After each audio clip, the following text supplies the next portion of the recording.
Hello and welcome to One to One. I am Priscilla Nwikpo. I'm joined by a political economist, a lawyer, and a former United Nations official, as well as a former deputy governor of the Central Bank of Nigeria, who has recently thrown his hat into the Nigerian presidential race. He is arguably the most prepared candidate of the new wave of hopefuls, Professor Kingsley Moghalu.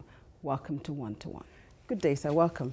Thank you, Priscilla. How are you? I'm very well, thank you. Thank you for this time. I mean, as I've made mention there, you're probably the most prepared of them all. You've been in the system as the Deputy Governor of the Central Bank. Yes. You also have a book that you've written, yes. Build, Innovate and Grow. Big. Yes. And that is effectively your manifesto. Yes. So I'm going to, leadership, economy and so on, very important to you. But let us start with the key question of why did you want to run for the president of Nigeria? Well, I've been a Nigerian citizen for 55 years. I have seen for decades that the Nigerian, the ordinary man or woman in Nigeria just doesn't matter to Nigeria's politicians. Okay. I have seen poverty on the rise. Over the past 60 years, Nigeria has gotten poorer and poorer and poorer. Again, that is an affliction of the common man, the average man or woman in Nigeria. And it is for this common man and woman that I am in the presidential race. Right. Because for too long, they haven't mattered. But for once, in 2019, we want the people to win. The politicians have always won. But in 2019, the people will win. You say that Nigerians have not mattered. I want to take you back on that very quickly. Yeah. How are you going to make them feel that they matter? The purpose of leadership is to lead people, political leadership especially. The purpose of politics in Nigeria is simply to win political power for the politicians. But they all say that, no, they are here's there the to difference. lead. Here's the difference, that when I become president in 2019, right, we have a plan which is very different from the promises you always hear politicians making on the soapbox. That plan is contained in the book you've just referred to, Build, Innovate and Grow. So you can hold me to account. Okay. You can hold me accountable. I'm not going to run away from the plans I've set out, the vision I have set out in that book. When you're pushed by a vision, it's very different from when you're being pushed just by an ambition. Okay. Yeah. So the plan, I'm going to come to that plan Absolutely. in just a moment. Yeah. But I'm going to take you back again. Sure. How are you going to make Nigerians feel that they are, that they matter? They matter. Yeah. Or that they are included. Exactly. I am going to run an inclusive governance. An inclusive government that includes... Everybody says that. That's what they say. I want the reality. Yeah, but that's the reality. The reality is in my track record. Okay. The reality is in everything I've always done. I was deputy governor in the Central Bank. If you go and ask people who worked with me in the Central Bank, they'll tell you that Kingsley Moghalu is not somebody who's interested in your tribe, is not interested in your religion. He's interested in you as a person. He's interested in making you a better officer. So how would you do that? Let's break it down. Let's break it down. Yeah, let's make it literal to, the average. As I'm being sworn in as president, we are announcing the top 3 positions of the presidency. That is the Secretary to the Government of the Federation, the National Security Advisor, and the Chief of Staff to the President. All 3 will come from 3 different geopolitical zones. Okay. In Buhari's presidency, all 3 have come from 1 geopolitical zone. So that's inclusion versus exclusion. That's for the political class. Yes. In what terms about of the inclusion people, for the ordinary man? The ordinary man, we are going to include them in governance through direct communication to the people.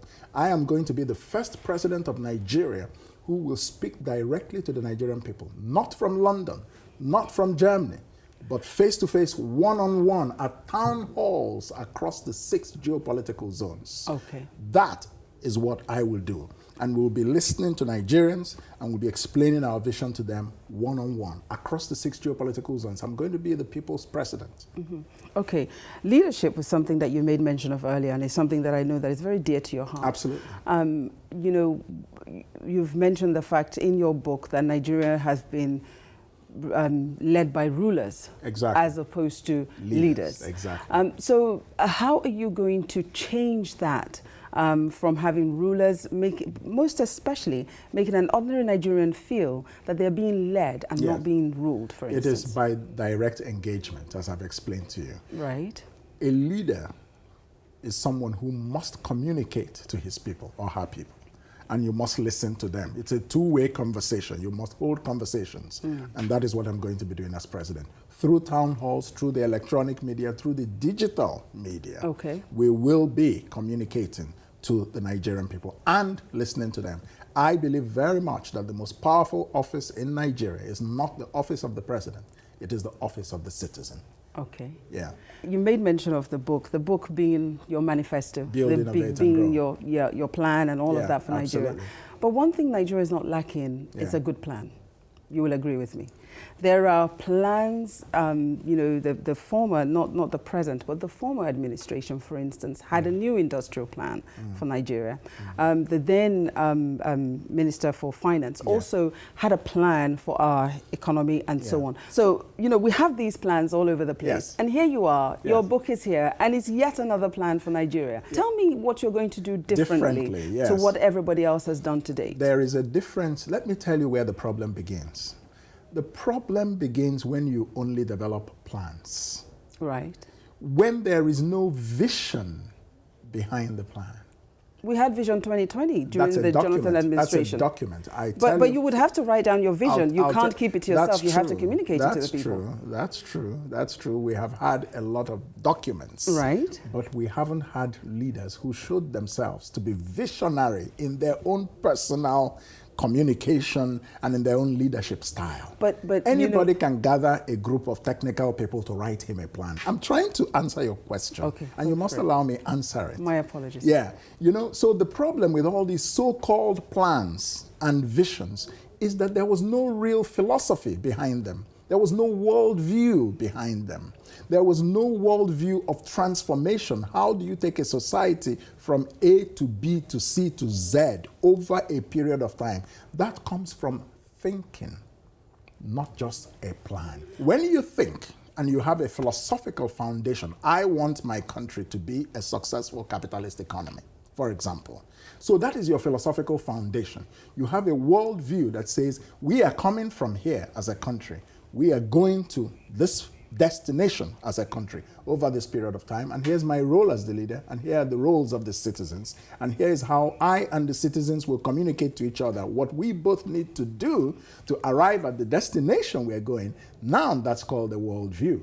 So when you start from this foundation and you then document a strategy, then it's more likely to work. But in addition, what I will do as president is that I'm going to establish 4 offices that will their duty is to make sure that the plan is executed. So bear with me. Sure. I need to go back to this worldview thing. Oh, it's very foundational. Because it's important, and it's important to Nigerians. Yes. The reason why I say that is because the Jonathan administration was renowned for having, if you like, the A-stars of Nigerians from around the world. I recall the then former UN Director General, Dr. Kande Yomkele, referring to them as, the A-stars of any government, and he was looking forward to them driving Nigeria forward. So when you say there's no worldview, these were individuals who were very good at, their various roles and where they were, and indeed continue to do so on the world stage. Let me explain. So is it sufficient to say that they did not have a worldview? It is. And therefore their plans were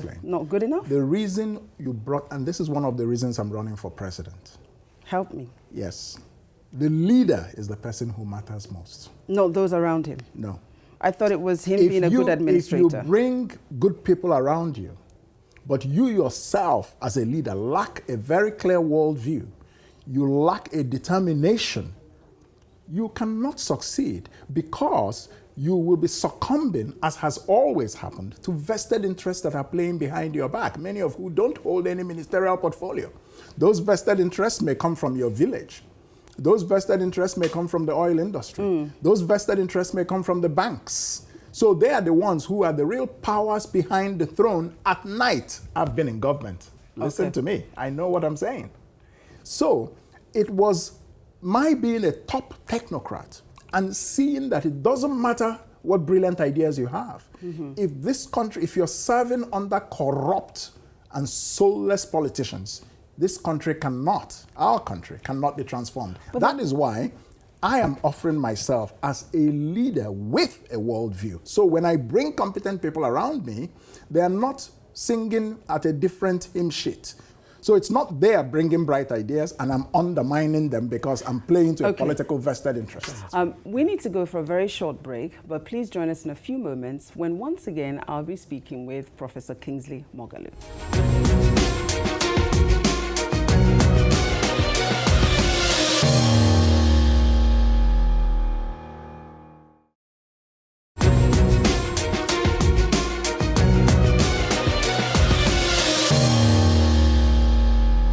Back to One with me, Priscilla Nwikpo, where I am still joined by Professor Kingsley Moghalu, who has announced his desire to run for the president of Nigeria in the 2019 elections. Welcome back, sir. Thank you. Just before we went on the break there, you spoke about the challenges that you have, especially if you're working and you have, corrupt politicians around you. Yeah. Now, the Nigerian system is designed in such a way that we have the executive, we have the judiciary, and we also have the lawmakers, as it were. Now, tell me this. You've only just spoken about the executive, and you would have great people around you, but you can't do very much about the crop of people that will be in the judiciary, for instance, or that are going to also be in the National Assembly. So would there not be corruption there that could impact you? Of course. Let me first of all tell you that anybody who tells you that he or she is going to wipe out corruption in Nigeria overnight is deceiving you. So please, let's manage our expectations. There are no messiahs coming to save us. It's you and me and every Nigerian that's going to have to work together, taking the daily steps to make our country a better place. Now, the National Assembly is an independent organ of the government, so is the judiciary. But I want you to understand that in a presidential system of government, the person who is the president and his leadership ability or his vision or her vision, assuming he or she has one, is what matters most. As president, I would sit down the president of the Senate and the speaker and say, here is the vision. You and I have a common vested interest in this vision working. You from the legislative part, me from the executive part. If Nigeria works, we all take credit. The people of Nigeria will take credit, you in the legislature will take credit, I will take credit. Leadership means the ability to engage. Right. And you need to be able, the current president does not engage. He's aloof, doesn't talk to anyone, talks to us from London or Germany. But he's spoken to us from Nigeria before. Well, maybe early in his tenure, but in the past 2 years, how often has he really spoken to you from Nigeria, other than just reading you an address on television? So I think that the National Assembly, which has not lived up to its promise quite clearly, can be made to do much better. So now let me do this. You've written a great book, clear plans for what you want to do. And as I've said, it's not about the plan. Yeah. Let's look at what's on the ground. Sure. The issue on the ground, the most recent one I can point to is the resignation of the Minister for Finance. And her resignation has sprung up a lot of conversations and discussion around the area of forgery. Yeah. And that is the bane of the society. And we see that right across. Yeah. So your plans are great. But how would you make things work on the ground at that level for the ordinary man? Yeah. Corruption is a big problem in Nigeria. And that means that the systems in Nigerian governance are corrupted. You can give people money, they can give you something false. The first place you begin is by setting a leadership tone of accountability. We have not found it in this government. Despite all the noise they've made about fighting corruption, several people were accused of corrupt practices in this government, and all that the president does is try to shield them or to hide from those allegations. In the case of the finance minister, it got too much, and because of her role, you know that there are international dimensions to being a minister of finance. You represent Nigeria in the IMF and the World Bank and things like that. So obviously, eventually, the government had to react, but reluctantly. Right. For me, as president, I will begin the fight against corruption inside my own government. Okay. If there is a report against any member of my government having a forged certificate, I will quickly take action and ask for a resignation. You see, if the president does this often enough, you will kill the incentive for people to go and bring forged certificates, because people will know that the leader does not tolerate this type of thing. Let's go back to my question, because that's still unanswered. And that is the issue on the ground. Yes. You know, Mrs. Adeosun will say, it wasn't my fault. Sure. And it's the system's fault. Yeah. How do we deal with that system? By appointing the right kinds of people into the systems. There are many public offices in this country that are peopled and staffed with political jobbers. That's not what I will do as president. And this is what causes the problem. If you appoint people not on the basis of competence, but on the basis of maybe their political or ethnic or religious loyalties, their focus is not to prevent these types of frauds. How will you get the public to buy into? Because, you know, it's one thing appointing the right people into office, and it's another thing having the public to work with you. As it is, Nigeria is, you know, extremely divided. I know. How would you be able to sell your vision to the ordinary Nigerian, I don't know, Let me tell you, northern parts? I am already selling my vision. The worst enemy we have is this mindset that nothing can change in Nigeria. Right. Or that making Nigeria a better country is an impossible task. It is not an impossible task. We need to open our minds to the reality that human beings establish realities. The realities we have on ground today were created by all of us. If we decide to create a different type of reality, we will create it. You speak about policy inconsistencies, yes, not just in Nigeria, but also around the world in your book. Tell me very quickly, one of the biggest policy inconsistent document we have is the Constitution. I mean, it's been a challenge to try and get a change, to get the right kind of change. That's right. How do you plan to overcome that task of changing the Constitution and making it workable for the ordinary Nigerian?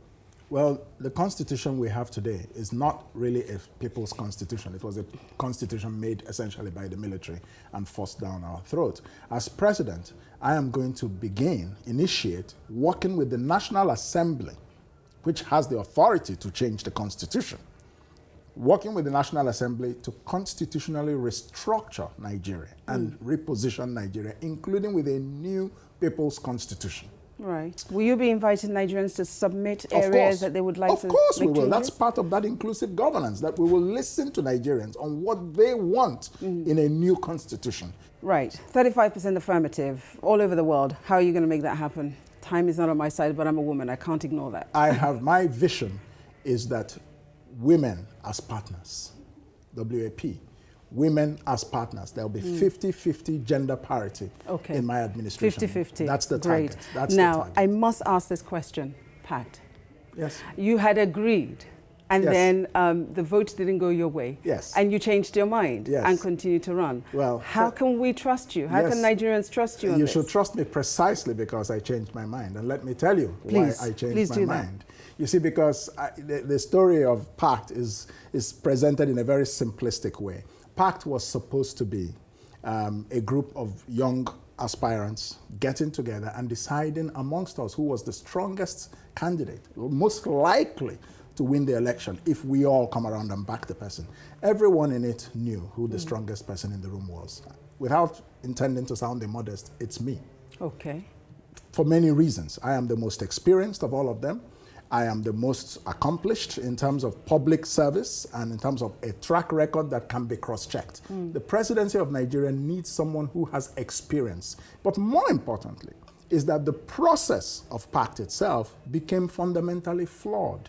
Some people hijacked it, refused for us to wait until the primaries so that it is people who have gone through the primaries and are candidates of their parties, that from there we now choose the consensus candidate. They ignored this advice and railroaded the process. So why did you attend? Wait. I did it out of respect to the youth of this country. Now, in a normal election, people run for elections all the way to the voting. Right. And if they feel that the voting outcome was obtained through a flawed process, what do? They reject the results and go to court. Does it not happen every day in Nigeria? It does. Fine. So the fact that I participated all the way to the end does not mean that if the outcome was obtained through a flawed process, I should now become a prisoner of my good intentions. Now, you talk about Nigeria being a rudderless society. Yes. What would you do as Mr. President to give it more focus? Absolutely. To make it have rudder? Yeah. And this is my final question to you. Well, that's the first job, and that is to set the foundational national philosophy that will guide our country going forward. That's anchored on three things. Number one, to heal Nigeria and build a real nation. We're a country, we're not a nation. So I'll have to set out a national ambition that I believe Nigerians will agree with and will unite us above whether we're Hausa, Igbo, Yoruba, Christian or Muslim. We have to have a national ambition around which we unite. Also, war against poverty. Again, WAP, W-A-P. It's going to be a critical issue in my administration. War against poverty, women as partners, war against prejudice. It's all WAP, WAP, WAP. Now, war against poverty. Nigeria has become the poverty capital of this world, and this is why I'm running for president, to take more of our poor people out of poverty into the middle class in a structured way that we can measure. And I have the economic knowledge. Nation building, I have the United Nations experience. Okay. Third, to restore Nigeria's standing in the world. That means international diplomacy. Again, I have the experience. And that is why I say I am very well prepared for this job. Well, Professor Moghalu, thank you so much for your time. Thank you very much. That's all we have time for, I'm afraid. I'm Priscilla Nwikpo. Please join us next time on One to One.